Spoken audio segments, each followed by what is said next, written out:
Hi there, Janet Fritz here for Galaxy Girl Creations. Welcome to my channel. Welcome to Christy's Beautiful Life 30 Days of Sketches. This is day 20, and we are using this sketch by Brenshevia or Brenshevia. I'm not sure how that's pronounced, but it's a pretty cool sketch. It's got a lot of geometric to it. So we've got hexagons, circles, rectangles, and so I decided to go with a white background because there's so many different shapes going on. I didn't want to confuse things by adding a pattern paper.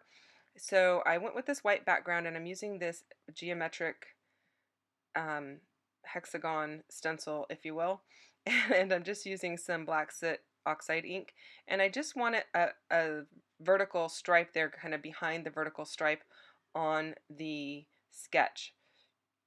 Now I'm automatically going to cut off a 1/4 inch on two sides so that I can get an 1/8 of an inch reveal around all four sides. I love doing that, especially with white paper, and you see me do it quite frequently, and I'm going to do it again today. And so I pulled out some papers that are by Damask Love, and I believe they're from two different collections. Some are from, I think it's called Right Home, and the other one is from Girl Power. And it just has really bright, bold patterns. And I'm really enjoying using these for a lot of my daughter's Girl Scout photos. And especially like her kind of her preteen, tween type years. I think they're really appropriate and they're a lot of fun. So that's why I decided to pull these out. And I'm just using a lot of different patterns off of pieces that I have already cut into. I'm going straight to my scrap bin and trying to use up some of those scraps. I don't know if I'm going to use every single one that I punch, but I went ahead and punched a bunch to begin with anyway. And then that rainbow striped border strip that you see there, that is just one of the branding strips off of one of the papers. So I'm going to use that as well. And then to give everything some continuity and tone things down just a tiny bit, I am adding black distress ink all around all of those hexagons. I like that the way that it looks with the bright colors. I don't add a ton of it, it's just enough to give it a nice border, and especially on those pieces that have a white background, you can definitely still see the hexagon even against the white background paper.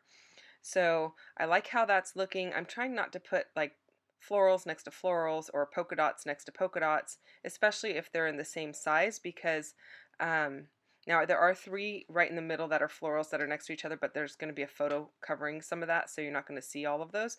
But especially if things are right next to each other, you don't want your polka dots to be like the same size all next to each other. It's confusing to your eye.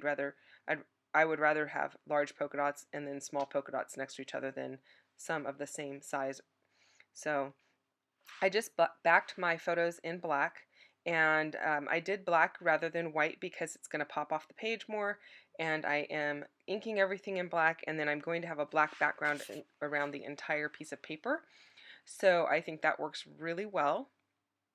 And while I go ahead and put some of these things down, let me just tell you to go check out all of the other people that are playing along throughout this month. It's been a really fun 30 days. There's tons of sketches, and you can go back to Christy's Facebook page that she has for it and see all of the sketches and all of the inspiration. The links for everyone playing along and for that Facebook group are down below in my description box. So go and check that out. And you will have tons of inspiration for every single sketch that she has posted. And she doesn't just have the ones for the series 7, which is what we are in right now. She's done this 6 times before. And so 6 times 30 more sketches. That's a lot of sketches that you would have a lot of inspiration for. So check it out. And if you create something, I would highly recommend you post it over there too, just to share the love um, and just so everyone else can be inspired by what you make. So, so here we go. I'm just going to go ahead and put that down. I'm using my T-square ruler to line up the vertical line there. And then what I'm doing with this paper underneath is it's got the same border strip on that piece of paper. I'm just seeing if I want to cut it off and have a little color on that left-hand most side. And I decided that I do want to do that. And so I am going to go ahead and just have a tiny bit of it peeking out just to mimic the other strip that's over there and to bring some color over to that side, because right now things are just a little bit heavier on the right hand side than they are the left hand side, and that is simply because the photos are more right hand justified and there's more hexagons on that side and the ink is on that side, the ink being the ink that I put through the stencil. So I pulled out these black thickers, and my title is going to be Mani Pedi Memories. And in the photos, the the one on the right hand side, I'm giving my niece a pedicure, and on the left hand side, I am giving my daughter a manicure. And it was fun because the girls in their Girl Scout troop all got together and they did mani pedis for each other, and then I helped them out as well. So that's kind of what's going on there. So lots of fun. Now you saw me stamp that already in blue ink and I put it down on the page, but here I'm just going to restamp it in black ink because I have all of these black, uh, I don't know what you'd call them, all of these black highlights in here. They're not really highlights, but I got a lot of black going on. So rather than having the one in the blue, I'm going to switch it out for black because I've got the black background, the black title, the black inking, and the black framing around the photos.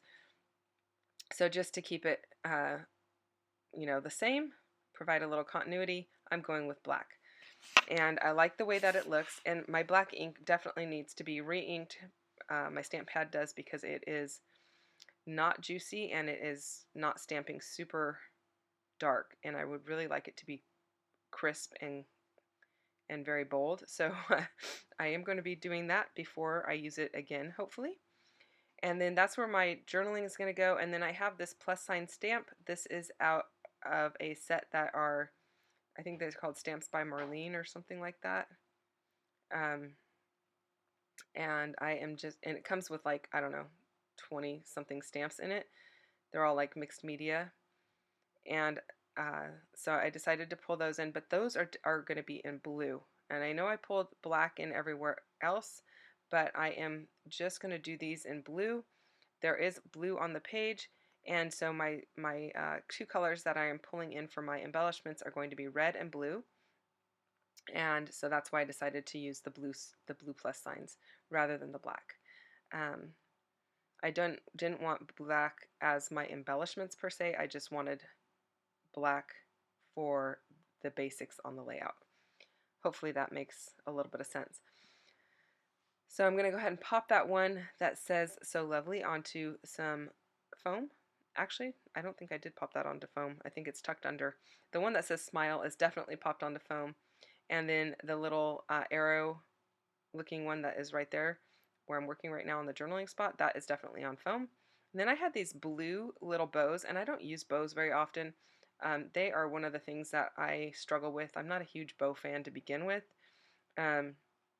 So I decided to go ahead and use it on this layout because they're it's about the girls, and they've done each other's hair in this particular night, and they're doing manis and pedis and facials, so I just thought it would be fitting.